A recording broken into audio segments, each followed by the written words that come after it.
What's up? This is certified graphic designer Christopher Michael Cooper.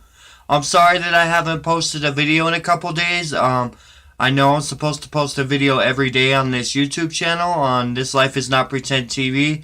I had some family problems that arose and I had to take care of them. So I'm back with you with Simply Drawing lesson number 11, part 11. This lesson is going to be about still life. So let's get into this lesson. Still life. You have essentially been drawing still lifes with the single objects we've already drawn in the past simply drawing lessons. But most still life compositions consist of more than an intimate object arranged in a way that is pleasing or meaningful to the eye. You can choose things that interest you because they look quirky or fun to draw. You can choose things, or you might choose things that when placed together take on symbolic meaning.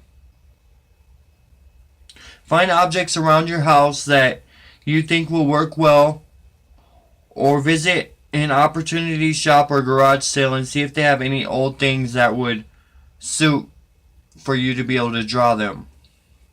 Objects with a variety of different textures are often effective and provide variety within your drawing. When setting up your still life, overlapping the objects in a good way to provide depth is a good idea. This isn't always the case. However, you might wish to create a minimalist, futuristic feel, and in that case you might choose objects that all look polished and arrange them sparsely. Experiment with the positioning of the objects until you are happy with the composition. Try different lighting on your setup. As you have already discovered, various types of lighting will alter the whole mood of your drawing.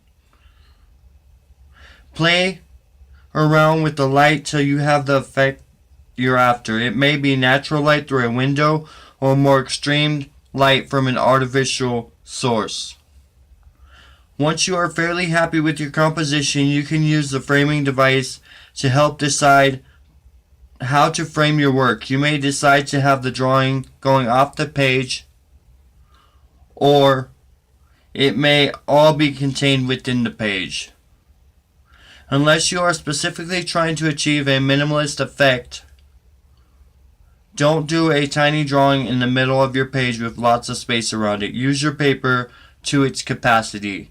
That's one thing that's really important that we learned in graphic design when we're designing something. Certain designs, you want to use your whole paper or your whole workspace if you're working on Adobe Illustrator or Photoshop, and you want to use it to its capacity. It's very important. Draw up some quick thumbnails to check how it's all working. This is the time to work out the faults in the composition or framing. Thumbnails should be really quick. Don't spend more than 5 minutes on each. They're problem solvers, not finished drawings. In graphic design class in college, they have us do thumbnails for every design project that we're going to do.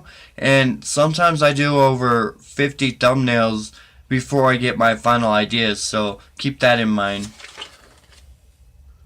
Now it's time to start drawing. Lightly sketch your composition using an HB pencil. Use your measurement skills to make sure your proportions are right and everything aligns at the right spot. You can use a grid, the site size method of measuring, or simply use your eye to cross-reference everything. Sometimes it's a good idea to use a sketchy style at this stage to help find the lines. When a line is sketchy and lots of loose lines around it to choose from, your eye can automatically pick the right one. Start lightly adding tone and looking for the dark sections and the highlights. Use your pencil in ways to create the effects of texture in your drawing. Look for shadows and see where they lie. Look also for the cast shadows. These are shadows on objects created by other objects. They give a sense of depth while adding an illusion that the objects are overlapping. Further develop the tone in your drawing with darker pencils in the dark parts and the shadows. Use the lighter pencils to smooth the transition to the lighter bits. You may even want to use your paper stump to help even out the shading, or even your finger. Make sure you have plenty of contrast between the lights and the darks. Sometimes it's good to exaggerate this to add to the drama of your work. Constantly stand back from your work to see how it's looking. If you were to pull the highlights out more, use the kneadable eraser.